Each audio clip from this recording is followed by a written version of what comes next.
waayaha adduunyada wakhtigaa wixii jira waysada aqoontiyo wararkaa taasuna waxa kuugu talagalay wahabkiiyo dahaar sare inta ay kaaga weecshaan waxsan kuu tilmaamaan wargaysyada cilmiga in ay kaa waraabshaan waayo sheeg weeye taariikh mug weyn iyo waayihii tagtada jiray psychology waafiya filosofi wuxuu yahay waayo sheegaa timiye adna dhagaha wee السلام عليكم ورحمة الله وبركاته كسو دوادا داوadayaashada ku xiran channelka waaye sheeg insha Allah ta'ala muuqaalkeenan waxaynu kaga hadli doonaa mowduucaynu la magac baxnay falsafada guusha intayna guda galin mowduucayna falsafada guusha waxaynu kala qaadi doonaa labada kelmadood ee kala ah falsafad iyo guul saynu hore u soo tabinay aanbaynu soo tabaxnay falsafadu waa jacaylka xikmadda guushu waa helitaanka waxa uu qofku ku naaloolayo amba ku yidiidoonayo inuu gaadho taas la oran karayaa guul walow ay kala duwan yihiin dadku siday guusha u arkaan guusha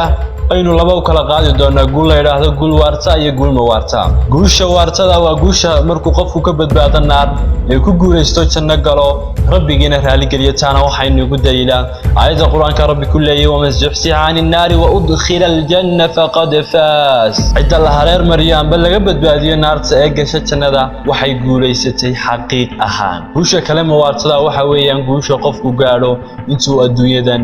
joogo saynagu uu naqaano qofku inuu caan noqdo qofku inuu hanti sameeyo qofku inuu xil iyo masabad helo waxay ka mid yihiin guulaha mawaartada ay soo raacaya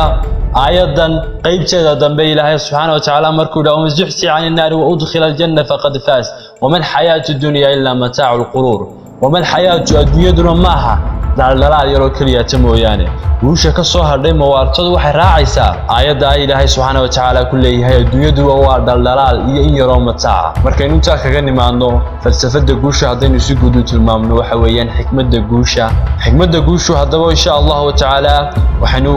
sheegi doonaa 6 qaanuun oo inagu magac darnay falsafada guusha 6 qaanuun qofku haduu ku sifoobo waxa uu ku sifoobay qofku inuu gaadho guul aakhiro iyo mid adduunba qaanuunka ugu horeeya waxa uu yahay wax akhriska qofku inuu ku sifoobo sifad ah wax akhrisnimo waxaynu ognahay muhiimadda wax akhriska waxay noo tilmaamaya aayada quraanka ee ugu horeysay rabbi subhanahu wa ta'ala nabi maxamed alayhi salatu wasalaam ku soo dejiya iqra bismi rabbika akhri magaca rabbiga waxaynu ka dheehan karaynaa aayada muhiimadda wax akhrisku leeyahay sidoo kale waxaynu ognahay wax akhrisku inuu yahay isha aqoonta isha ilbaxnimada iyo isha fikirka iyo maanka tognaanta qaanuunka labaad waxa uu yahay aaminsanaanta amba waxaynu nahnaa power of believing amba doonis qofka ku jirta waxaynu rasuulku sallallahu alayhi wasallam xadiis ku leeyahay inama al-a'malu bin-niyyat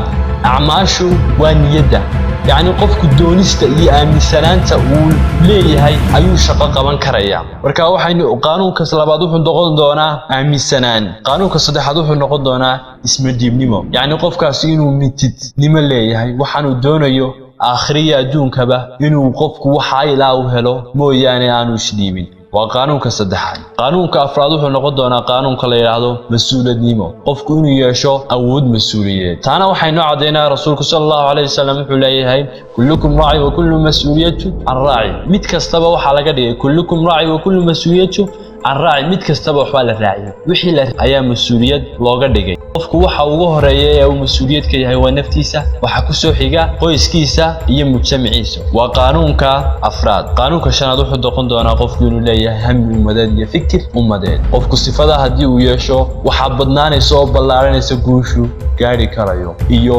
bulshadiisa waxa uu qaban karayo markastoo qofku bulshadiisa wax taro waxa korodha awoodiisa khayraad iyo awoodiisa guuleed ee sumcadeed iyo mid mujtamacaadba taana waxaynu ugu dalay rasuulku sallallahu alayhi wasallam markii la weydiiyay la yiri ugu khayr badan wuxuu kiina idinku khayrka badan waa kiina idinku waxtarka badan leh qofku inuu fikir ummadad yeesho waxay siyaadinaysaa waxtarkiisa qaanuunka lixaad wuxuu noqon doonaa nafuurnimo qofku inuu yeesho nafuurnimo waxaanu doonayaa aakhiriya adduunka inuu u huri karayo naftiisa inuu u halgami karayo insha Allah ta'ala 6 qaanuun baynu ku soo koobaynaa inaynu muuqaal kale oo xiiso badan ku kulmi doono wabillahi tawfiiq